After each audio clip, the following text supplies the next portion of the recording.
مرة حد سألني هو انتي ما بتتقبليش الانتقاد؟ فرديت عليه وقلت له هو ما فيش حد أصلا في الدنيا بيتقبل الانتقاد. مهما بين لك ان هو عايز النصيحة وعايز التوجيه وما عندوش مشكلة وبيسمع لك عادي ومتقبل كلامك، هو من جواه متضايق جدا. محدش بيحب يسمع عن نفسه أي حاجة وحشة أو ان هو فيه عيوب أو انه فيه حاجة ناقصة محتاجة تتعدل، حتى لو هو عارف ان عنده فعلا الحاجة دي ومحتاج يعدلها فعلا، بس ما يحبش ان حد تاني غيره يبقى شايفها ويقوله عليها. المواجهة المباشرة دي بتخلي العقل يدخل في وضعية الدفاع. انا محتاج دلوقتي ادافع عن نفسي او اثبت مبررات او اثبت اسباب ليه كنت بعمل كده او ايه اللي يخليني اعمل كده. لكن الذكاء بقى انك تعرف توصل نفس الرسالة اللي انت عايز توصلها للشخص ده من غير ما تضايقه ولا تحرجه، لأن محدش بيتقبل الانتقاد نهائياً. وده اللي هنتكلم عنه النهاردة، 10 طرق تقدمي بيهم الانتقاد بطريقة شيك ومؤثرة. أول طريقة، خليكي انتي المثال الحي على الحاجة اللي بتقوليها. بدل ما تقولي لحد ايه ده انت بتستخدم الموبايل كتير، انت مش مركز معايا، حاولي انتي تقفلي موبايلك لما تكونوا قاعدين سوا. الناس بتتعلم بالعين أكتر ما بتتعلم بالأوامر، وأوقات كتير القدوة بتكون أقوى من 1000 نصيحة. تاني طريقة، احكي قصة. الناس بتكره إنها تكون هي موضوع الكلام أو موضوع الانتقاد بالذات، لكن بتحب تسمع حكايات.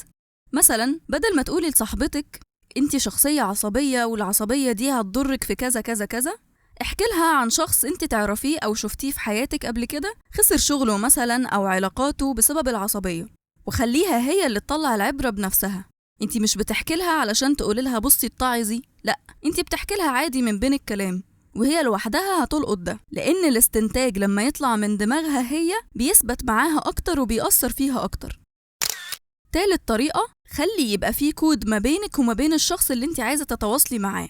شريك حياتك، صديقة قريبة منك جدا، حد من قرايبك القريب منك قوي، المهم ان الشخص ده يهمك أمره وفي ما بينكوا علاقة قوية وكويسة جدا.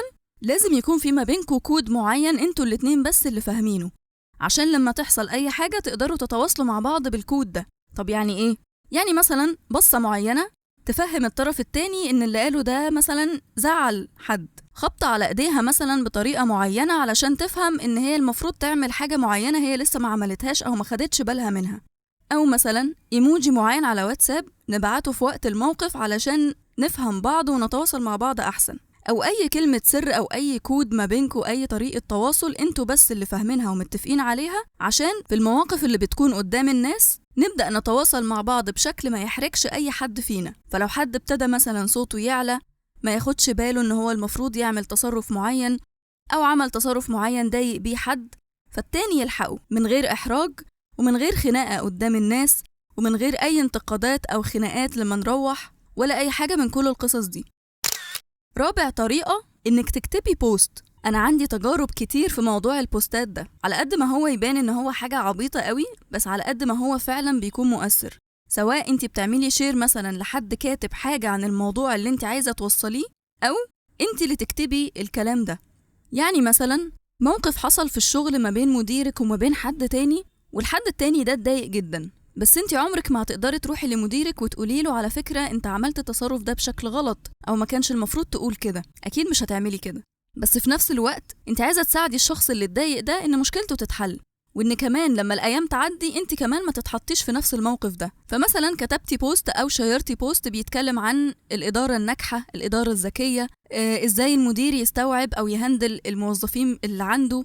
بس الموضوع ده ليه شوية شروط. اولا ان الناس اللي انتي بتتكلمي معاهم دول يكونوا عندك على الفيسبوك اصلا وهيشوفوا البوستات دي، بيفتح الفيسبوك بشكل يومي، فبالتالي انتي لما تشيري الموضوع ده او تكتبي عنه بطريقة لبقة ومحترمة وذكية هيشوف الكلام ده وهتوصله الرسالة، بس مش هتوصله ان انتي موصلها له بشكل مقصود، هتوصله ان انتي بتتكلمي عن حاجة عامة.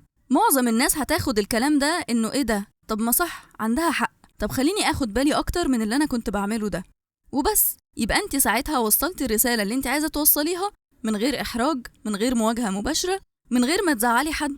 بس هنا في تنبيه صغير، إن في ناس ساعات بتقوم مشيرة بوستات أو بتكتب بوستات بهدف إنها تفضح ناس. طبعا مش ده خالص اللي احنا نقصده، احنا هدفنا إن احنا عايزين نعمل تأثير كويس من غير ما نضايق حد، لكن مش معنى كده إن احنا نقعد بقى نلقح ونطلع بقى كل القصص القديمة اللي عندنا والمشاكل ونفضح في بعض. خامس طريقة، اسألي الطرف التاني قبل ما تحكمي عليه. قبل ما تقولي له انت غلطت وضايقتني وحصل كذا كذا كذا، اسأليه تفتكر لو الموقف اتكرر كنت ممكن تتصرف بطريقة غير الطريقة اللي انت اتصرفت بيها مثلا؟ أو إيه رأيك لو حد عمل معاك نفس التصرف اللي انت عملته ده؟ السؤال ده بيخلي الإنسان يفكر شوية، بيخلي كل واحد يراجع نفسه إن هو لو اتحط في الموقف هيقبله ولا لأ، هيبقى عنده حق في التصرف ده ولا لأ، لكن مش بشكل اتهام. الاتهام هيخليه يقاوم ويدافع ويكون عايز يقلب الترابيزة، لكن بشكل أسئلة لطيفة بسيطة توضح للطرف التاني حقيقة الموضوع. سادس طريقة، امدحي قبل ما تقولي أي حاجة فيها انتقاد. يعني مثلا أنا بحب فيك إنك محترم جدا، بس أحب أكتر كمان لو أنت كنت أهدى شوية قبل ما تدي أي رد فعل. هتبقى ساعتها بجد شخص مفيش منك اتنين. يبقى أنت كده بتوصلي له مدح حقيقي فعلا أنت بتحبيه فيه، وبتوصلي له الحاجة اللي أنت عايزة توصليها له دي، ولكن في شكل إن دي حاجة أنت هتحبيها أكتر منه، مش إن أنت جاية تعدلي عليه أو تقولي له بس لو عملت كذا لكن الحاجة دي ناقصة.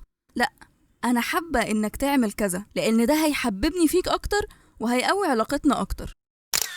سابع طريقة، استخدمي كلمة أنا بدل ما تقولي أنت. يعني بدل ما تقولي أنت بتضايقني قولي أنا بحس بالزعل لما بيحصل كذا. يعني أنت في الأول وفي الآخر بتعبري عن مشاعرك أنت، لكن مش بتهاجميه هو علشان هو اللي يعدل من نفسه. تامن طريقة، طبعا اختاري الوقت المناسب. احنا قلنا في الأول إن محدش أصلا بيتقبل الانتقاد، وغالبا محدش بيتقبل النصيحة برضو حتى لو هي اتقالت بطريقة معينة. فتخيلي بقى لو هو أصلا في الوقت ده كان متعصب، أو كان الكلام ده بيحصل قدام الناس، أو هو مضغوط مثلا وعنده ستريس كبير في حياته، فالكلمة الصح لو جت في وقت غلط بتبقى أسوأ حاجة في الدنيا.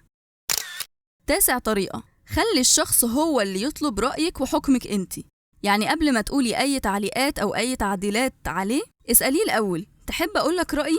لو موافق وحابب يسمعلك ساعتها قولي، وساعتها قولي بكل الطرق اللي احنا قلناها في الأول. لكن لو رفض مثلا أو حسيتي إن هو بيجاملك بيقولك طب خلاص ماشي قولي وخلاص كده مجاملة يعني، فخلاص قولي له يبقى خلينا نتكلم بعدين مش لازم دلوقتي. عاشر طريقة، ركزي على التصرف مش على الشخصية. في فرق كبير قوي بين إني أحكم على تصرف الشخص كتصرف سيء وبين إني أحكم على الشخص بذاته إن هو بني آدم وحش. في فرق بين إني أقول أنت مهمل وبين إني أقول التصرف ده كان فيه شوية إهمال. لما بنتكلم عن التصرف بنسيب للشخص فرصة إنه يستوعب إن هو حاجة والتصرف حاجة تانية، فيقدر يغير التصرف عادي، هو اللي ليه الأبر هاند، هو اللي ليه التحكم في الموضوع. لكن لما هاجم الشخص عن شخصه هو بالذات، أنا بتهاجم فمحتاج أدافع عن نفسي أو محتاج أهاجم أنا كمان. كل الطرق دي هدفها إن احنا نعمل تأثير إيجابي، مش نتلاعب بالناس. يعني كل اللي احنا بنقوله ده بنقوله على حاجات حقيقية فعلا بتحصل وعايزين نغيرها لحاجة أحسن. فاحنا هدفنا هنا إن احنا نساعد حد بنحبه وقريب مننا إنه يكون أفضل وإن علاقتنا تكون أقوى، لكن مش هدفنا إن احنا نتحكم فيه أو نمشيه على مزاجنا بهوانا بدون أي يعني إنسانية ولا تفكير في حياته وفي أولوياته وفي شخصيته وفي إيه اللي يقبله وإيه اللي ما يقبلوش. وفي النهاية محدش بيتغير علشان حد، وأعتقد إنك سمعت الجملة دي كتير قوي، بس الناس بتتغير لما انتي بتأثري فيهم. هيتغير بسببك وبسبب لطفك معاه، ده يخليه يتغير ويفضل فاكرلك ده طول عمره. وافتكري إن محدش بيتقبل الانتقاد مهما قال إن هو بيتقبل الانتقاد عادي.